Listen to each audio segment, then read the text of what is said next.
ここからは天文になります。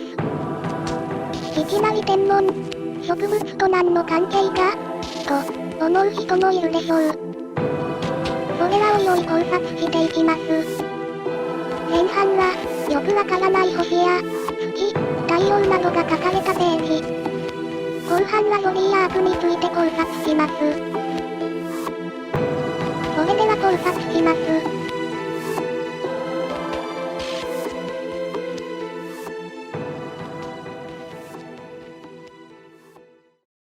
天球のメダリオン。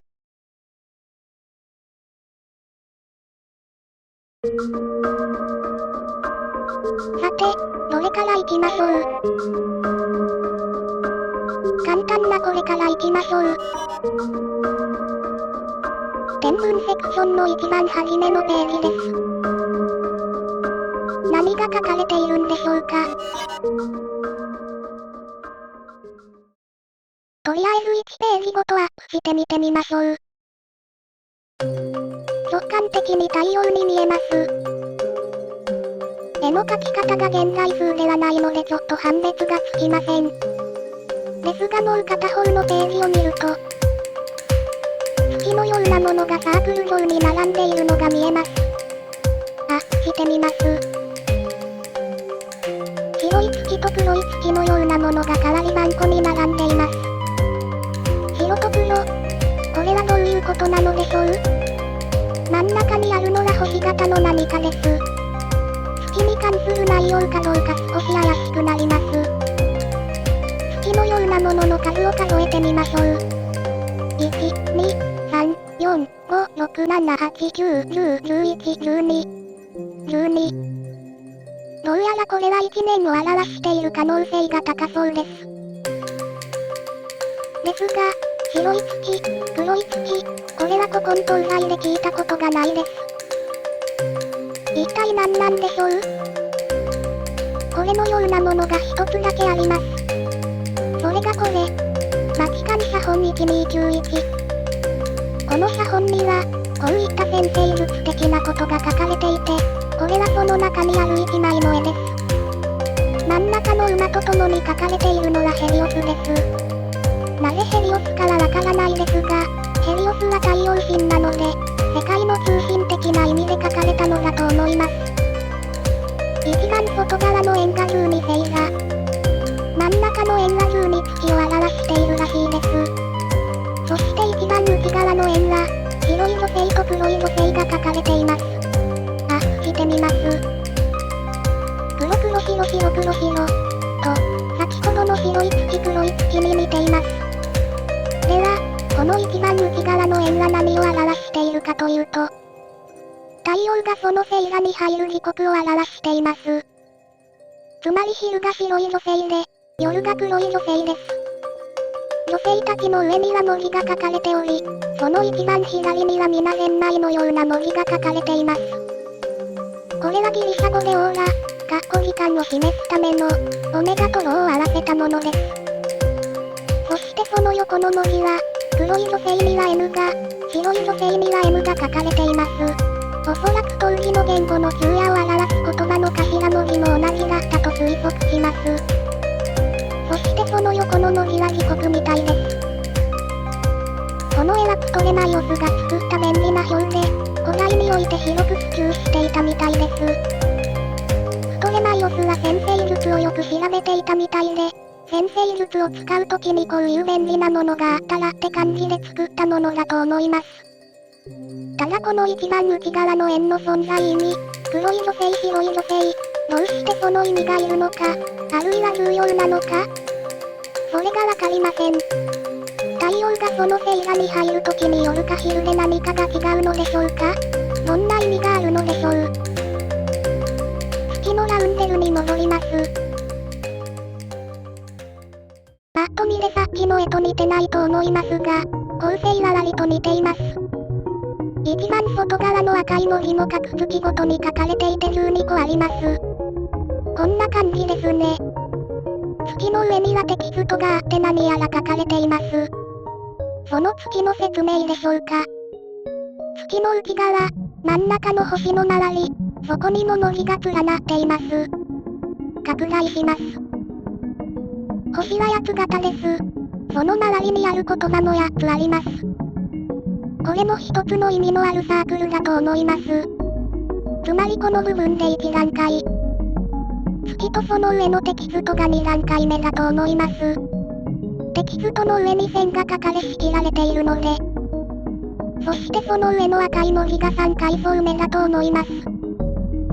赤い文字の上、一番外にあるものは、私もフォーラムで聞いたりしたんですけど、よくわかりませんでした。ある人曰く、それは装飾らしいです。少し拡大してみてみましょう。どうでしょう？文字には見えないですよね。絵にも見えないことはないですが、意味のわからない感じです。装飾にも見えないですよね。ですが裏のページにも同じようなものがあります。なので装飾なのかなぁと思いますが、ちょっと変わった装飾ですよね。こういう風に3段構造になっています。こういう多段構造の絵は中世のテキストでよく出てきます。後々出ると思うので今それらを紹介はしませんが、こういう風に一つの時計として描かれるのと、もう一つは世界観として描かれたりもします。話は少し長くなりましたが、要はこのページが何かしらの時間を表しているのだと思います。それは左の太陽のページと照らし合わせてもその可能性が高いです。太陽のページに行く前に一つ疑問。この月が特定の時間、それが月が対応する星座に入る時であれ、太陽が星座に入る時であれ、その時刻は年によって違うということです。例えば2020年に太陽がお羊座に入る時間と、2021年に入る時間とは少しのズレが起きるんです。なので数年間の間でその時間が昼か夜かは変わります。このプトレマイオスの便宜表は、便宜のために作られたのなら、特定の年の話である可能性は低そうなのですが、そこだけが疑問です。太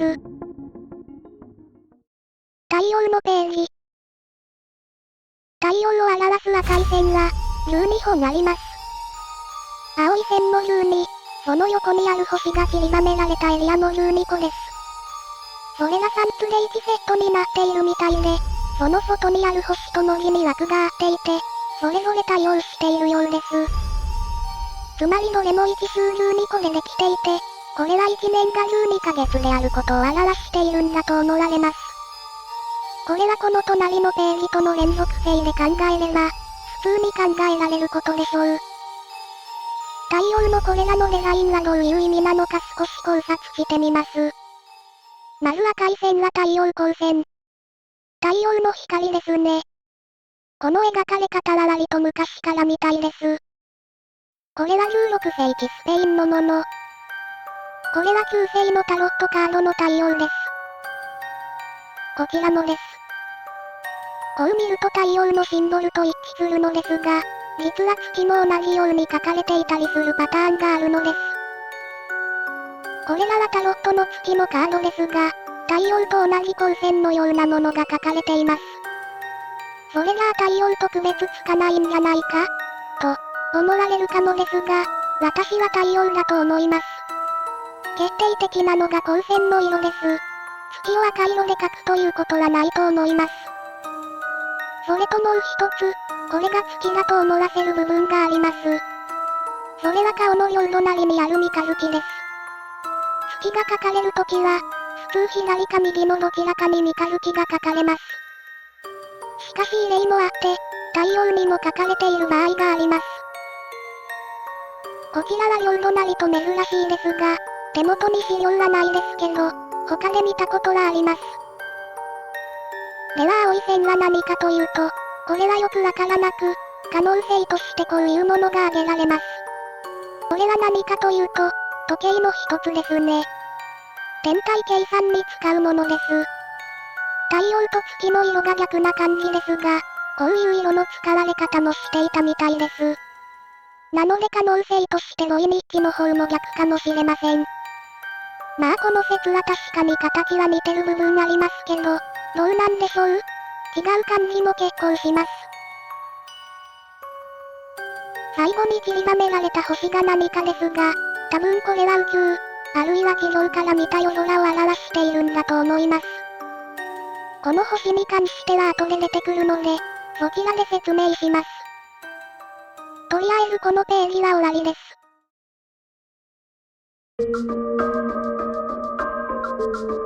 さて、次はどれにしましょう？これいきます。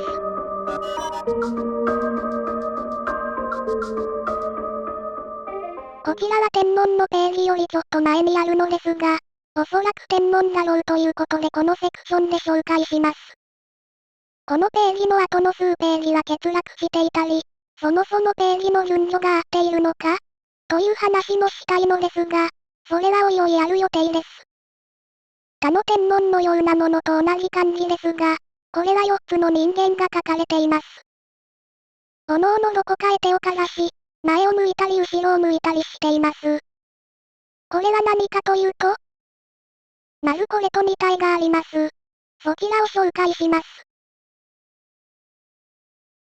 こちらの4人が4つ方向にいて、手をつないでいます。どうでしょう？似てるでしょうか？まあ似てるといえば似ています。しかし私はここで一つ言っておきますと、こういう絵はほぼ見たことがありません。多層構造でかつ中心が4分割されていて、そこに4人の人がいて手を出している。この条件に当てはまる絵はほとんど見たことがありません。なのでたまたま似たものがあった、というのはそちらの方が可能性は低いと思います。右の絵の全体絵を見てみます。まあ何かよくわかりませんが、左右の人間が上中央にあるものを崇めてるような感じがします。この上中央にあるものが何かというと、一つの大きな可能性としてこれが取り上げられています。これはロマ、ジプシー民族の国旗です。こういう形のものはよくあるので、似ているからといって可能性が高いのかわかりませんが、そしてこの絵が描かれている本はどういう本かというと、暦、医療、天文、錬金術などについて書かれた本です。このページはおそらく暦か天文についてでしょう。少し宗教的な部分もあるかもしれませんが、そしてもう一つ似た絵があります。こちらも多眼構造で中心が4分割で4人が手をつないでいます。フォーラムの中のある人曰く、これが載っている本に短く説明が書かれていて、これは四季、エレメント、行為を表しているらしいです。具体的にどれが何を表しているかわかりませんが、四つ組の何かだと思います。カバデティレーニマニュスクリプトでは、この独特の配置についてこう説明しています。説明めんどくさいんで簡略して私が説明します。エレメントは4つあって、それは、火、風、水、土です。各人間が各エレメントです。手を取り合っているのはエレメント同士の結合です。そして4つの空気、熱い、冷たい、湿った、乾いたは、エレメント同士の結合によって起こります。湿ったは水と土より、乾いたは火と土より、熱いは火と風より、冷たいは水と風より。つまりはこういうことです。火の場所に赤い文字でイグニス、土はテラと書かれているのでその通りに書きました。と、まあこのページはこれで終わりですが、あともう2個ということがあるのでそちらに行きます。それはよく見ると、左と右の人たちが片手を出していないということです。しかしこれをもって先ほどのトラ別種のものだとは思いにくいです。真ん中の綿みたいなものについてもありますし、この綿みたいなものについては後で説明します。もう一つは、先ほど紹介したのほど似ていないけど、それと同じ可能性があるものらです。これはロスチャイルドのカンティクルと呼ばれるもの。その書の内容はというと、聖書関連の宗教的なもののようです。四隅に人が両手を掲げていますが、どうでしょう？赤い服の男が火だとすると、180度逆にあるものは水でなければなりません。相対するものは結合しないので。しかかし対になる場所のもののスクラッチ黄色です。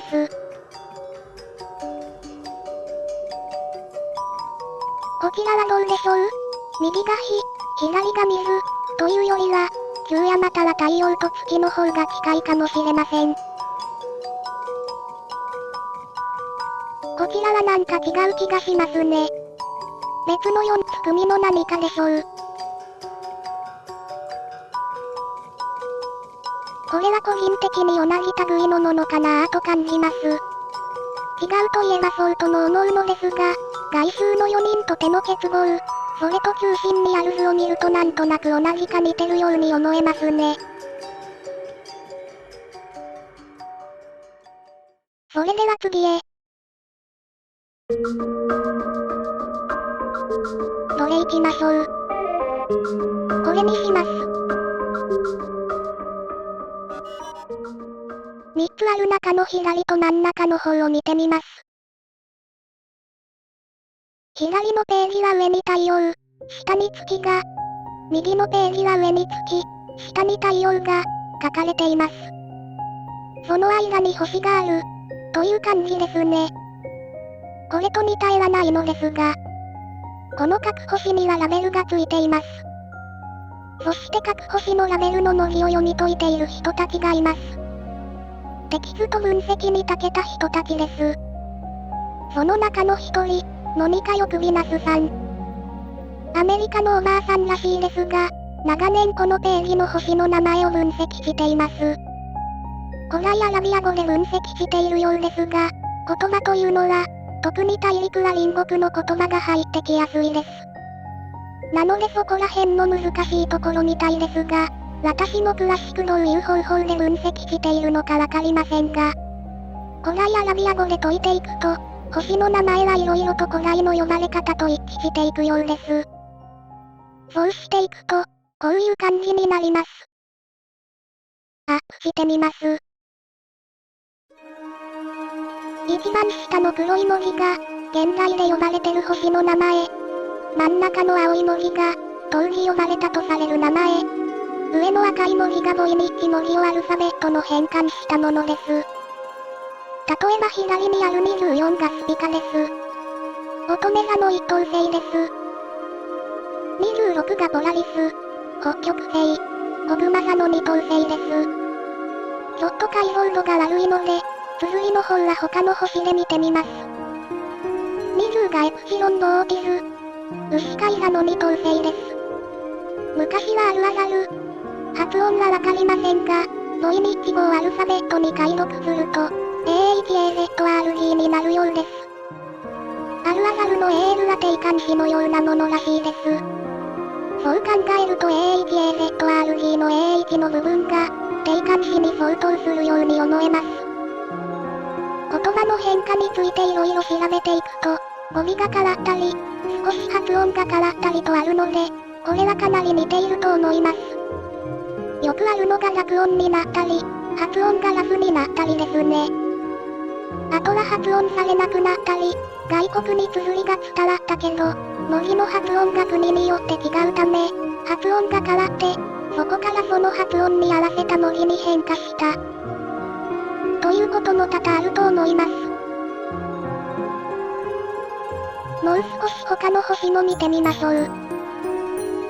25はアクプルス、牛飼い座の一等星です。語尾の S が Z、これは言葉の変化でよくあるパターンです。C と Q もよく同じ発音だったりします。AR が定冠詞なので、AH が対応しているということです。そういうことを踏まえて一致してそうなところは、こういう感じになります。A と TU の対応だけ不明ですが、あくまで詳しくない私の見解なので、詳しい人からすると可能性はあるのかもしれません。上の方も見てみます。1、現在で呼ばれてる星がどれかわかりませんが、古来アラビア語で ARTZ、ヘブリュー・フォー・アースと書かれていますが、どういう意味かわかりません。ヘブライ語と関係しているようですが、赤色の文字の一部に黒線が引かれています。その黒線の部分 ARSZ と ARTZ が一致しているという意味です。つまり定冠詞であった AR または AL がなくなって呼ばれていて、O の G も抜け落ちたということです。これは S と T の変化ですが、言葉の変化ではよくあることです。11、古来アラビア語でエスライゲーと書かれていて、アラビックソーベガと書かれているので、こと座の1等星ベガでしょう。これの変化の可能性のパターンは2つあると思います。B がピの発音で、S ライ、フィの発音に変化し、ライ A がヤの発音で、ゲー A のヤとトラ同じでモギだけが変化したパターン。B ライがフィレースライのフィと対応。モギだけが変化。A のアの発音が、ゲー A のヤの発音に変化、のパターン。これは普通にあります。言葉の変化に詳しい人ならあるあるだということがわかるレベルです。3、イエロ、ポステリオル。ヘリ使い座のイプシロン、3等星です。黒線の部分が一致していると言っている部分です。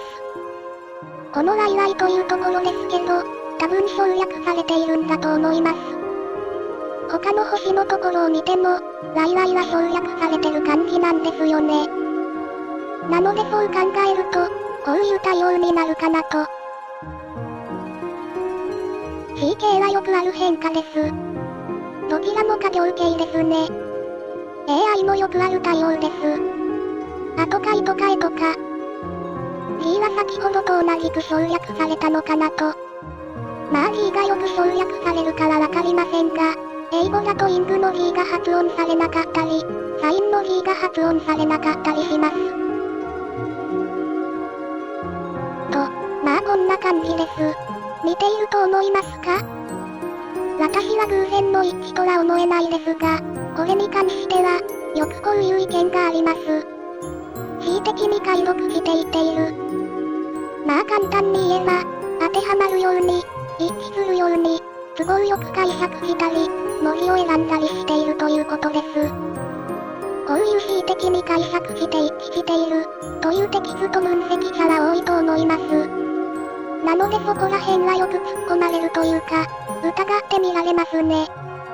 当然テキストだけでなくイラストなど他のことに関してもですが、それでも私はこれは合ってるんじゃないかなぁと思っています。なんとなくですが、まあ好みでしょうか。一度のミカさんは突っ込まれてたんですけど、その時は、解読方法を全て説明されていなかったので、一般的にはこれに関しての是非はわからない感じだと思います。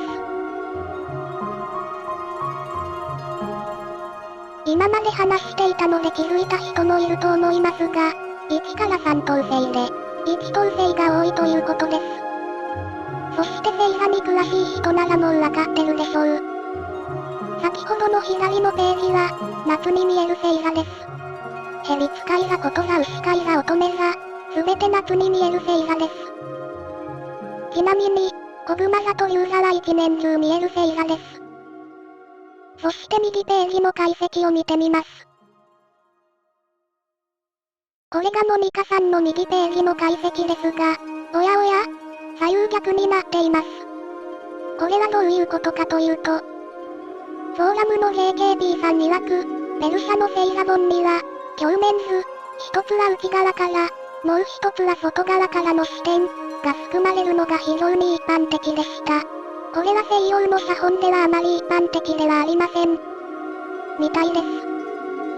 モニカさんも、左のページはそのままでいいけど、右のページは反転させる必要があった、と、言っています。そしてこれらの星座は冬の星座です。アップして見てみます。右上にアンドロメダと書いていて、その左下にミラク、アルフェレッツと書いています。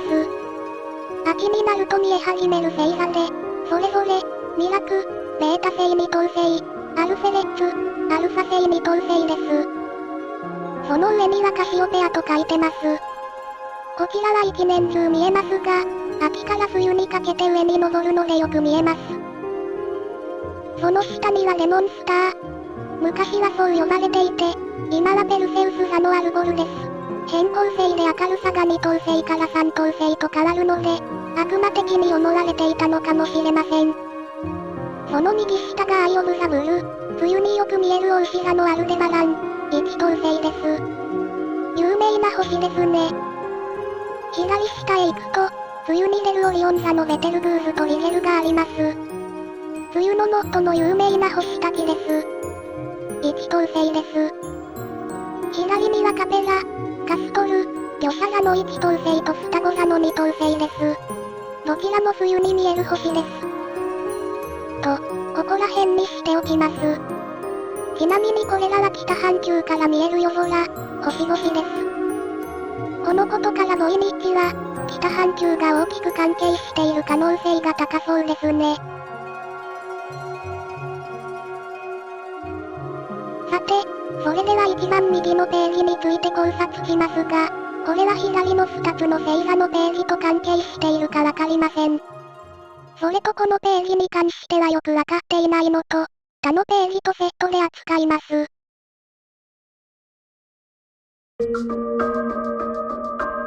ということで、今回は5ついっぺんにやります。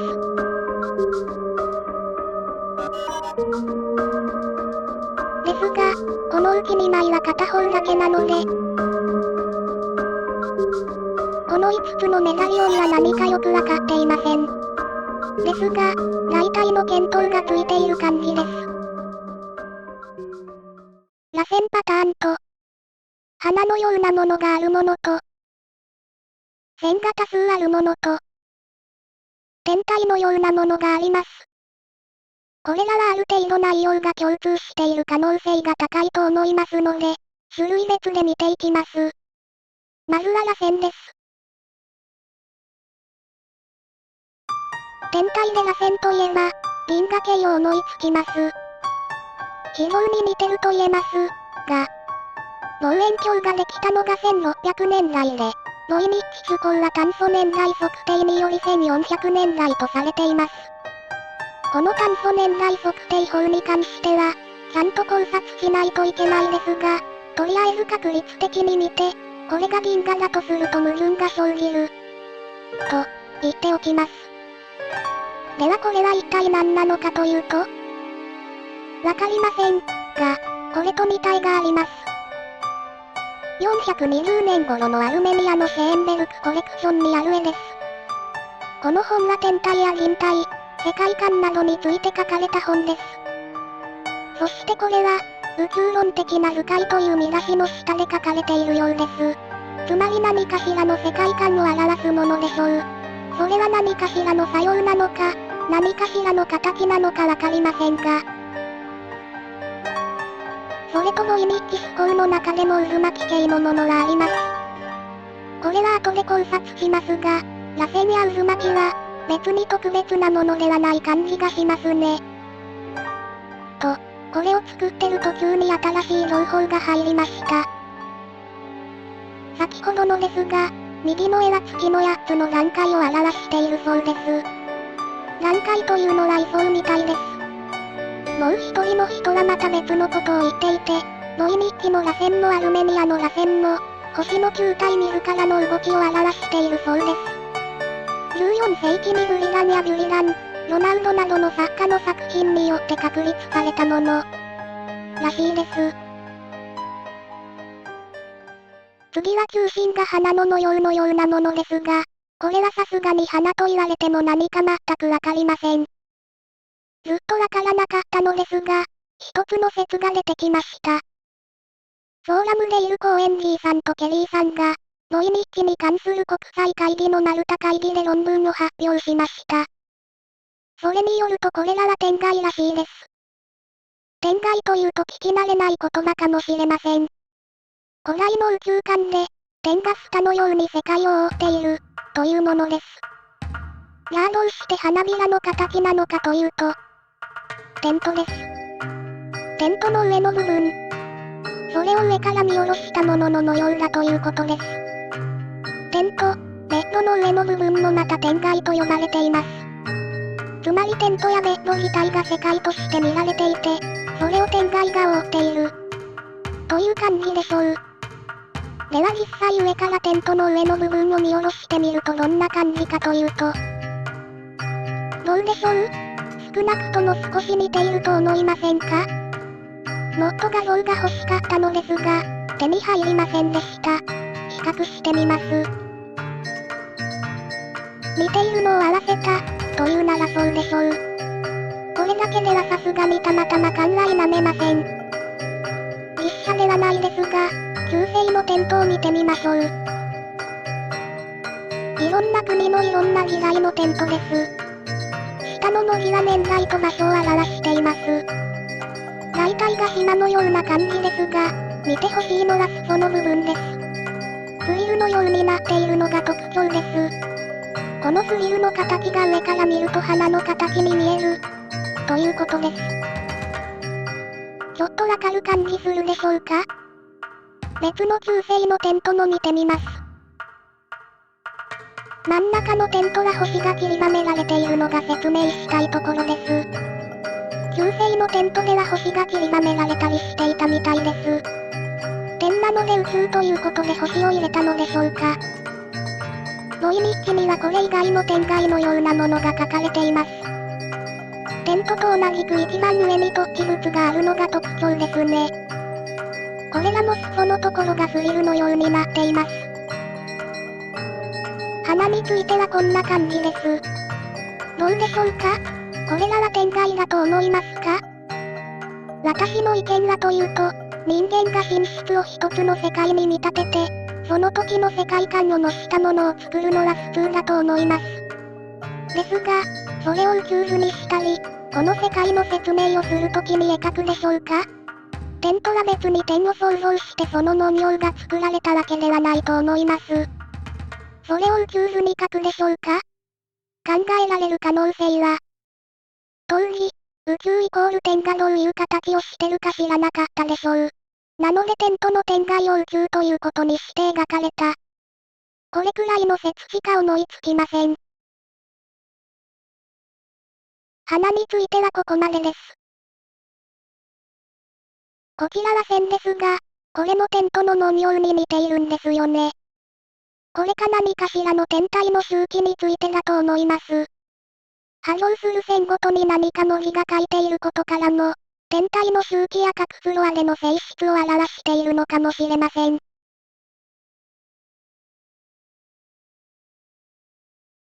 こちらですが、5つの説として、式外惑星があります。太陽、月と来ての7大惑星です。つまり水星、金星、火星、木星、土星のどれかですね。その説では、これらのどれかが残りの惑星らしいです。少しそれを示唆するような論がありましたが、全体的に見ると根拠に乏しいと思われます。けど可能性はありますね。左の絵はもう一つ説があります。それは金環日食です。メキシコ天文協会ウラニア会長の、アンドレス・エロイ・マルティネス・ロハスは、1409年に起きた日食だと提唱しました。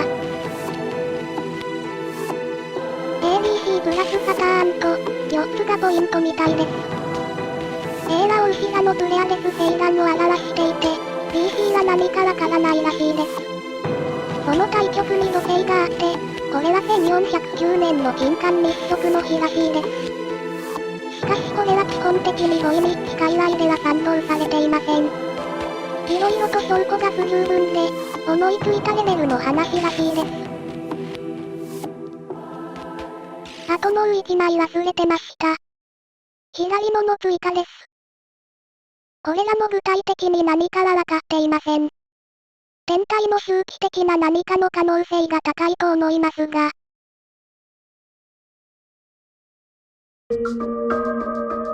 残り少なくなってきました。次はどれにしましょう？難易度的に簡単なこっちにしましょう。これはまず左の方から説明します。そうすると右の方の説明もしやすいので。これは4つの方向に人がいますが、拡大して見てみるとよくわかります。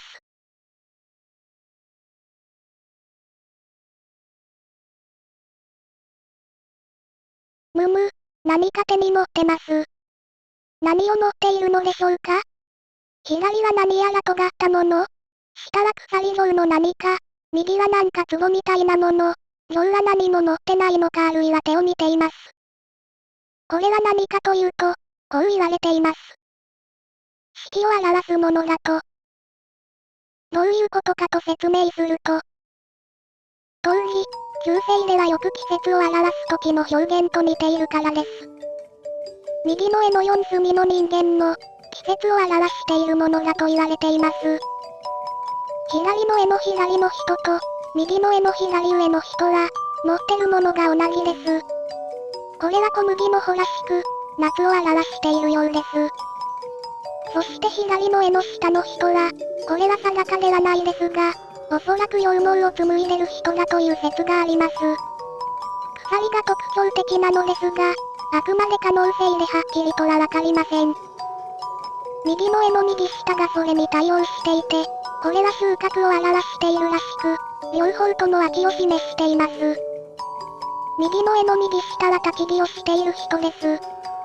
左の絵の右の人がそれに対応していて、持っているものは2つ説があります。その一つは、枕で、これは中世の医療専門家の象徴みたいなものだったらしいです。こちらがそのレプリカです。多分医療関係でよく使われていたものなのでしょう。ただこれがどう冬と関係しているのか知らないので、なんとも判断できないですが。二つ目はこれが回路だというものです。これが昔使われていた回路みたいです。この石像が持っているのも回路らしいです。左の画像のものと同じ種類かはわかりませんが。どうでしょう？石像の方とは似ている気がしますが、黄金の回路の方はよくわかりませんね。これらは両方とも冬を表しているらしいです。残りの左の画像の上と右の画像の右上が春ですね。右の画像の持っているものが何かはわかりません。鎌でしょうか？何かの農具でしょうか？左の画像の人は何も持っていないように見えます。指輪を見ているだとかの説を聞いたことがありますが定かではないです。一つ説があるとすればこれです。ジェスチャーらしいです。これはあくまで何か関連性があるかもしれないくらいで、議論されている途中のもので、特別答えは出てません。と、このページはこんな感じです。一応他にも類似したものがあるので紹介します。これは小麦の穂が生える夏のブーラです。右上の人が小麦の穂を持っています。この絵に関してはこれ以上詳しいことはわかりません。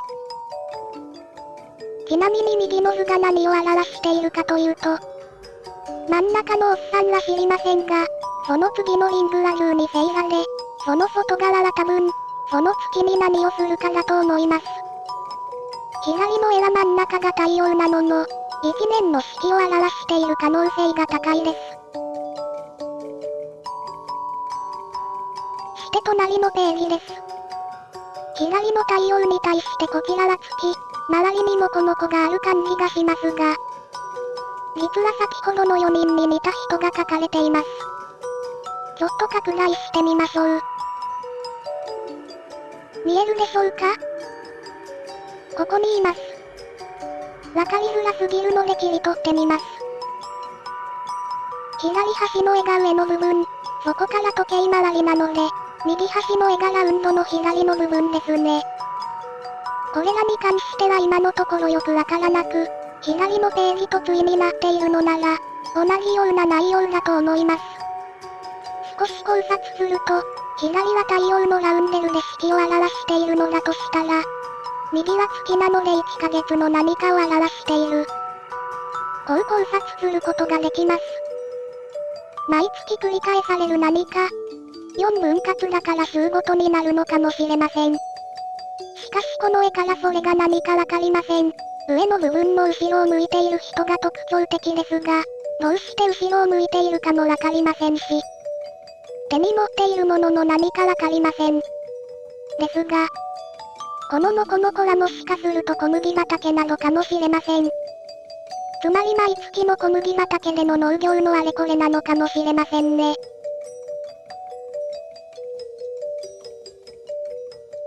このページはこれで終わりです。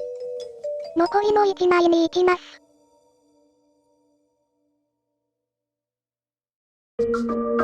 最後はこれです。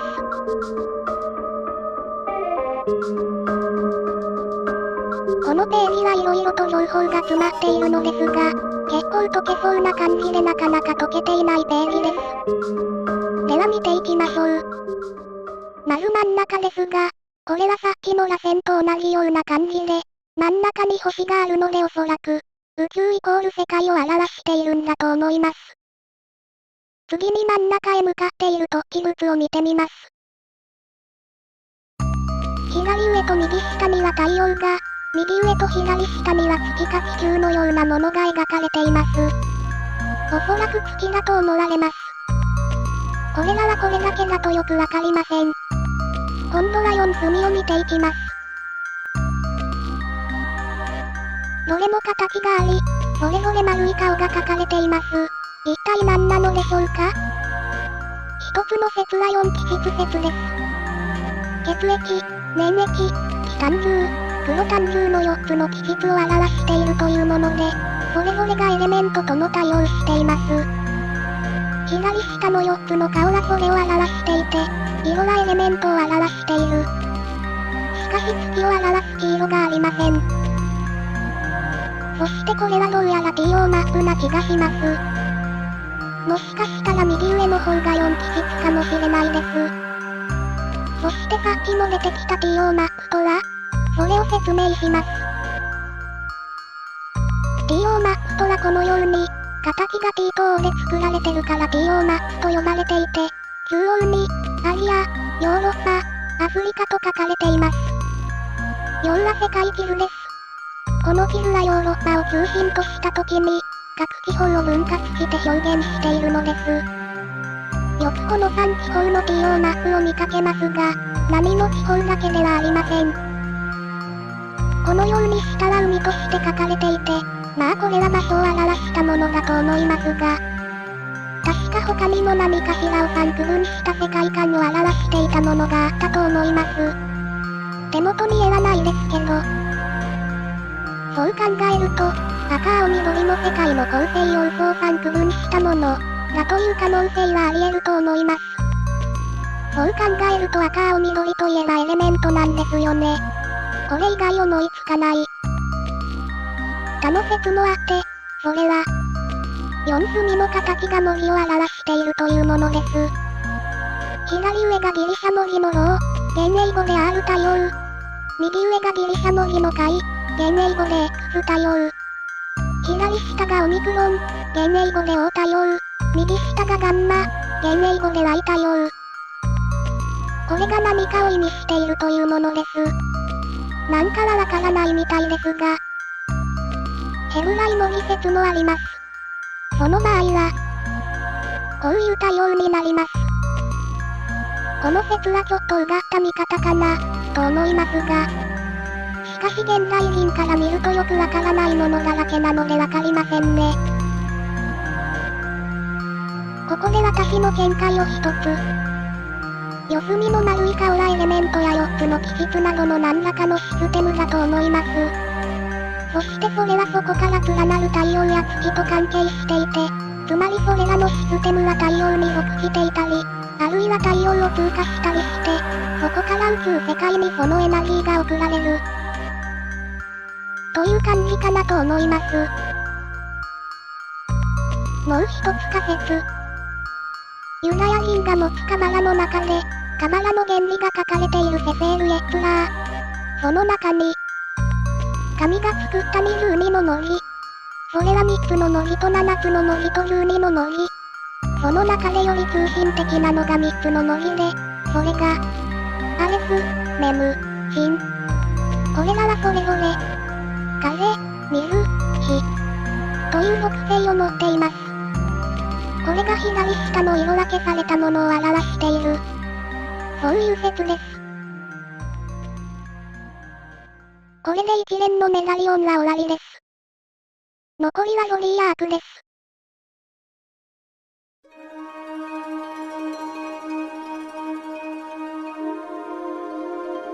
ではゾディアーク編考察していきます。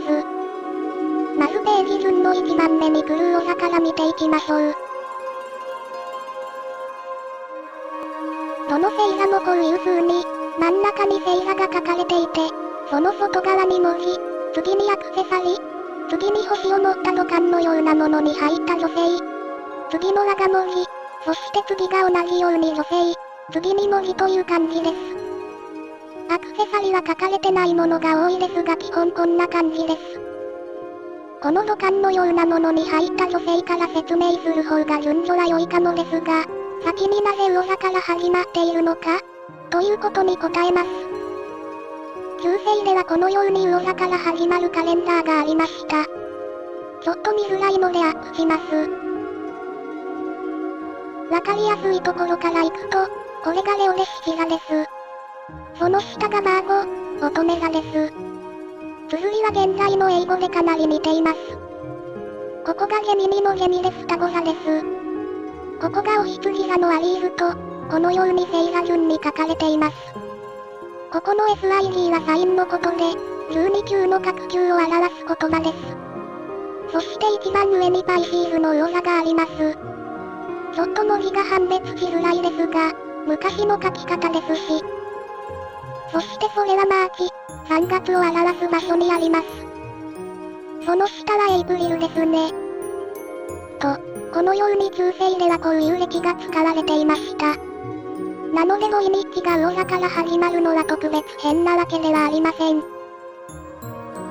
そしてまたフォーラムのモニカ55さん曰く、先ほどのモニカさんとは別の人かもしれませんが同じ人かもしれません。それは自然界で繰り返される現象を扱い、天文歴とは異なるらしいです。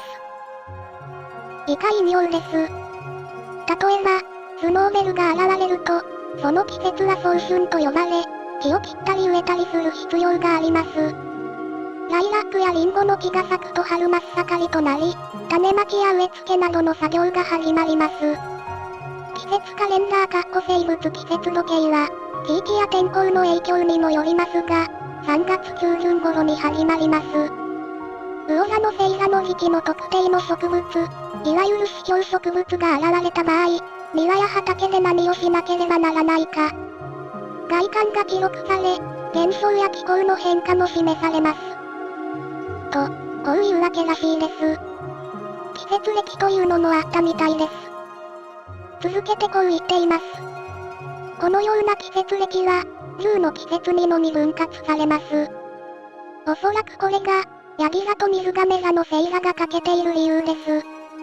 これらの星座は冬に属し、冬には庭や畑の仕事が行われないからです。成長は自然の中で休む。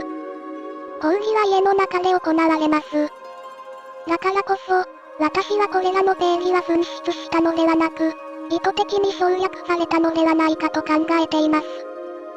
ヤギ座と水亀座ですが、実は土井日記にはこの2つの星座はありません。魚座から始まり、2つに分かれたお羊座、2つに分かれたお牛座、双子座、神座、獅子座、乙女座、天秤座、サソリ座、射手座。ここで終わりです。このことを先ほど説明されていたのですが、実はもう一つ説があります。それは、もともと土井日記には欠損ページというものがあります。14枚のフォリオが欠損していて、フォリオ74が欠損していて、そこはこの射手座の次のフォリオに当たる部分です。それだとその欠損フォリオがヤギ座と水亀座なんじゃないって思うかもしれませんが、そうだと言い切れません。次のフォリオは次のセクションに変わっているので、マクファイかあるいは次のセクションのページかもしれません。もう一つ意見がありました。それは春分点です。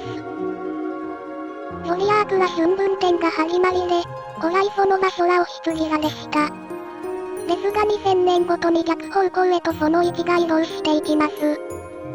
なので当時の春分点は魚座だったので、ボイニッチでも魚座から書き始めた。という説です。その当時の事情は知らないですが、こういう風に書かれてるのを見たことがありません。ですが可能性はあると思います。ついでにこれを言っときましょう。どうしてお羊座とお牛座ともに2つに分かれているかということですが、これは私が知る限り、一説しかなく、それは、陽七が思ったより小さかったり大きかったりしたという理由です。魚座のページの紙の大きさはこれくらいで、一番最初にこれを作者は書き、その後も同じ大きさで書こうと思ったら、紙が小さくて、それで二分割した。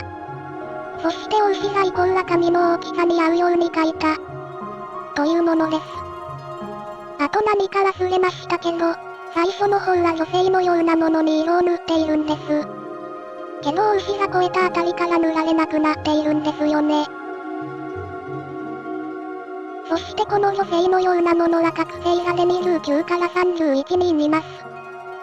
もうお分かりかもですが、これは各月の日の数ですね。こうやって何人か外にはみ出ている月もあります。なぜかはわかりませんが。そしてこうやって手には星を持っています。中世の絵では、女性が星を持つ絵はたびたび見かけます。そしてまた、星が女性として描かれることも多々あります。これはプレアデス星団の星が女性として描かれています。現代ではこういう描かれ方されないのでちょっと不思議な感じですね。ではこの星を持っている女性のようなものは何なのかというと、それは次に持ち越します。次のセクションでこの女性のようなものが大量に出てきます。とりあえずここで終わりです。で、結局この天球のメダリオンは植物とどういう関係があるのか、その考察を最後にしましょう。昔は占星術と植物というのは関係があると考えられていました。こういう感じです。これはゾディアークの各球と対応している植物です。こういう感じで植物と星座が対応、関係しているんですね。どの植物が対応しているかというのは各地域年代によって違うので、これは一例です。具体的なことを言うと、雨の音月はエジプト暦で3月を、アプリピス月はローマ暦で4月を表します。アプリピスは英語で言うエイプリルです。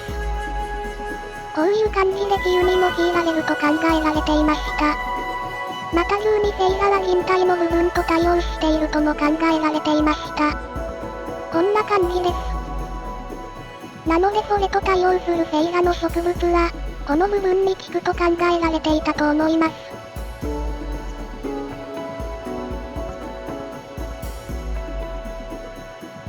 こちらは魚座の植物についてです。アリストロチアという植物をいろいろなものと混ぜて使用するみたいですね。そしてまた7つの惑星とも関連しているみたいです。これは月と交流している芍薬という植物についてですね。